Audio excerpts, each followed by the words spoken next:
जर मी तुम्हाला विचारलं की आपल्या देशात एखाद्या गुन्ह्याचा खटला किती वर्ष चालतो आणि त्या दरम्यान एका आरोपीला किती काळ तुरुंगात सडावं लागतं, तर तुम्ही म्हणाल 2 वर्ष, 4 वर्ष किंवा कधी कधी तर आयुष्य निघून जातं.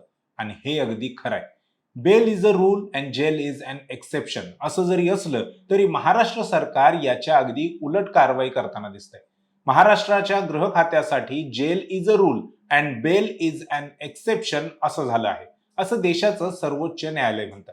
आज आपण एका अशाच प्रकरणाबद्दल बोलणार आहोत ज्याने आपल्या राज्यातील कायदेशीर आणि पोलीस यंत्रणेला पूर्णपणे उघड केलंय. थेट देशाच्या सर्वोच्च न्यायालयाने महाराष्ट्र सरकारला आणि पोलिसांनाच झापलंय. इतकंच नाही तर अत्यंत कडक शब्दात न्यायालयाने म्हटलंय की आम्ही तुम्हाला जनतेत उघड पाडू. कोर्टात असं नेमकं काय घडलं, या 4 वर्षात एका विदेशी नागरिकाच्या केसमध्ये काय झालं आणि महाराष्ट्र सरकारवर ही नामुष्की ओढवण्याची वेळ का आली, आज आपण याच गंभीर विषयावर सविस्तर चर्चा करणार आहोत.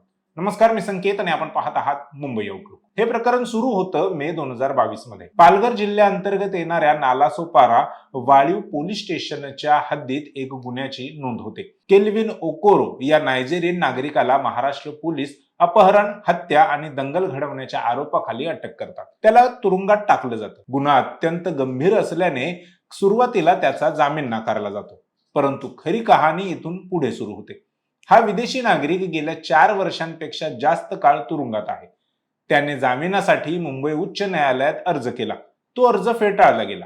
शेवटी हताश होऊन त्याने सर्वोच्च न्यायालयाचे दरवाजे ठोठावले आणि जेव्हा सर्वोच्च न्यायालयाच्या जस्टिस अहसानुद्दीन अमानुल्ला आणि जस्टिस शील नागू यांच्या खंडपीठासमोर ही केस आली, तेव्हा ती केस ऐकून न्यायाधीशांचंही डोकं चक्रावलं. केल्विन ओकोरोची न्यायालयासमोर एकूण 86 वेळा सुनावणी पार पडली. पोलिसांनी चक्क 53 वेळा आरोपी ओकोरोला न्यायालयात हजरच केलं नाही. याशिवाय या प्रकरणामध्ये एकूण 45 साक्षीदार आहेत. या 4 वर्षात चौकशी झालेल्या साक्षीदारांची संख्या आहे फक्त 2. आता विचार करा, एका बाजूला पोलीस म्हणतात की हा खतरनाक गुन्हेगार आहे, याला जामीन देऊ नका, आणि दुसऱ्या बाजूला त्याच आरोपीला कोर्टासमोर आणण्याची तसदी पोलीस 53 वेळा घेतच नाहीत. परंतु धक्कादायक गोष्ट इथेच संपत नाही. या संपूर्ण केसमध्ये सरकारी पक्षाकडे म्हणजेच पोलिसांकडे एकूण 45 साक्षीदार आहेत. 4 वर्षांचा काळ निघून गेला, परंतु या 45 साक्षीदारांपैकी अजून 43 साक्षीदार बाकी आहेत ज्यांची चौकशी व्हायची आहे. या गतीने जर खटला चालला तर निकाल लागायला आणखीन किती वर्ष लागतील? 15 वर्ष? 20 वर्ष? याच गोष्टीवर सर्वोच्च न्यायालयाचे न्यायमूर्ती प्रचंड संतापले. त्यांनी सरकारी वकिलांना विचारलं की तुम्ही 4 वर्ष काय केलं? आरोपपत्र 90 दिवसात दाखल झालं होतं, परंतु त्यानंतर 4 वर्ष तुम्ही काय करत आहात? ही कोणाची जबाबदारी आहे? न्यायाधीशांनी राज्याच्या गृह विभागाला फटकारताना म्हटलं, तुम्ही कोर्टात आरोपीच्या जामिनाला तर तीव्र विरोध करता, परंतु जेव्हा खटला चालवण्याची आणि पुरावे सादर करण्याची वेळ येते तेव्हा तुम्ही पूर्णपणे अपयशी ठरता. हे तुमचं दुटप्पी धोरण आहे. सर्वोच्च न्यायालयाची नाराजी एवढ्यापुरती मर्यादित नव्हती. कोर्टाने थेट इशारा दिला की आम्ही तुम्हाला जनतेमध्ये उघड पाडू. तुम्ही जामीन फेटाळण्यासाठी न्यायालयात जे दावे करता, जे पुरावे देता, ते अनेकदा अत्यंत कमकुवत किंवा अपुरे असतात. राज्याचं गृह खातं केवळ आरोपीला तुरुंगात डांबण्यात धन्यता मानतं का? जरी सर्वोच्च न्यायालयाने केल्विनचा जामीन या टप्प्यावर फेटाळला असला तरी कोर्टाने या प्रकरणाचा तपास आणि खटल्यातील दिरंगाई यावर महाराष्ट्र सरकारला फैलावर घेतलं. न्यायालयाने स्पष्टपणे सांगितलं की एखाद्या आरोपीला त्याच्या नियंत्रणाबाहेर असलेल्या कारणांमुळे किंवा सरकारी यंत्रणेच्या नाकर्तेपणामुळे अमर्याद काळासाठी तुरुंगात डांबून ठेवता येणार नाही.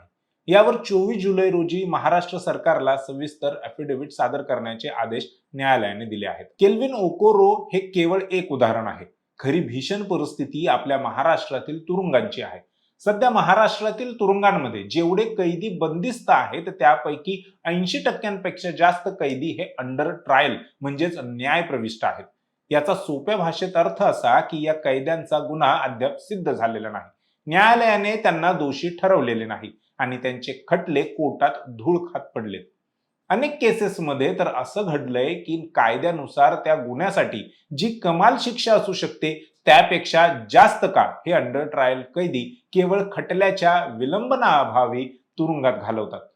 शेवटी जर ते निर्दोष सुटले तर त्यांच्या आयुष्याची उद्ध्वस्त झालेली वर्ष त्यांना परत कोण करणार? हा केवळ एक कायदा आणि सुव्यवस्थेचा प्रश्न नाही, तर हा मानवी अधिकारांचा, ह्युमन राईट्सचा प्रश्न आहे. एखाद्या लोकशाही असलेल्या राज्यात जर कायदेशीर प्रक्रिया एवढी ढिम्म, संथ आणि कमकुवत असेल तर सामान्य माणसाने न्यायाची अपेक्षा कोणाकडून करायची? राज्याचं गृह खातं गुन्हेगारांना शिक्षा मिळवून देण्यात आणि पीडितांना जलद गतीने न्याय देण्यात अपयशी ठरत असल्याचेच हे लक्षण आहे. एका बाजूला पोलीस यंत्रणा आधीच तुरुंगात असलेल्या आरोपींना कोर्टात वेळेवर हजर करू शकत नाही, साक्षीदारांची चौकशी वर्षानुवर्ष करत नाही, आणि दुसरीकडे याच पावसाळी अधिवेशनात राज्य सरकारने घाईघाईने कायद्यात एक मोठा बदल मंजूर करून घेतला आहे. राज्य सरकारने केंद्राच्या भारतीय नागरी सुरक्षा संहिता BNSS मध्ये दुरुस्ती करून अटकपूर्व जामीन मिळवण्यासाठी आरोपीला स्वतः न्यायालयात हजर राहणं बंधनकारक केलं आहे. या विधेयकाला विरोधी पक्षांनी विधिमंडळात प्रचंड विरोध केला. विरोधकांचं म्हणणं होतं की हा कायदा नागरिकांच्या मूलभूत स्वातंत्र्यावर गदा आणणारा आहे. जर एखाद्या व्यक्तीवर राजकीय सूडबुद्धीने किंवा खोटा गुन्हा दाखल झाला आणि तो अटकपूर्व जामिनासाठी कोर्टात गेला तर पोलीस त्याला कोर्टाच्या आवारातच अटक करू शकतात, कारण जामीन मिळेपर्यंत त्याला स्वतः कोर्टात हजर राहावं लागेल. म्हणजेच जामीन अर्जावर निर्णय येण्यापूर्वीच पोलिसांना अटक करण्याची मुभा मिळेल. त्यामुळे विरोधकांनी केंद्राच्या या कायद्यात राज्याने केलेल्या बदलाला विरोध केला होता, परंतु सत्ताधाऱ्यांनी आपल्या संख्याबळाच्या जोरावर हे विधेयक मंजूर करून घेतलं. यामुळे पोलिसांना अमर्याद ताकद मिळेल व त्याचा गैरवापर करू शकतात.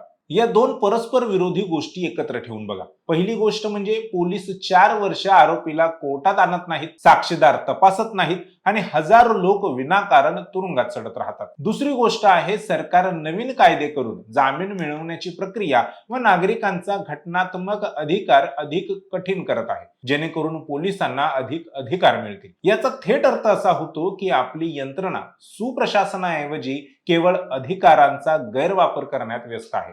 एका विदेशी नागरिकाच्या प्रकरणामुळे का होईना, परंतु आज देशाच्या सर्वोच्च न्यायालयाने महाराष्ट्रातील न्याय व्यवस्थेची आणि गृह खात्याची जी लतकर वेशीवर टांगली आहेत त्याकडे आपण डोळे झाक करू शकत नाही. कायदा हा सर्वांसाठी समान असायला हवा आणि न्याय वेळेत मिळायला हवा, कारण justice delayed is justice denied. म्हणजे हा अन्याय केवळ पीडितांसोबतच नाही, तर ज्यांना आरोपी म्हणून कैद केलं जातं, वर्षानुवर्ष विना शिक्षेचं जेलमध्ये ठेवलं जातं व नंतर पुराव्यांअभावी सोडलं जातं, त्यांच्यासोबतही हा अन्याय होतोय. सर्वोच्च न्यायालयाने झापल्यानंतर तरी महाराष्ट्र सरकारला जाग येईल का हे पाहणं आता महत्वाचं आहे.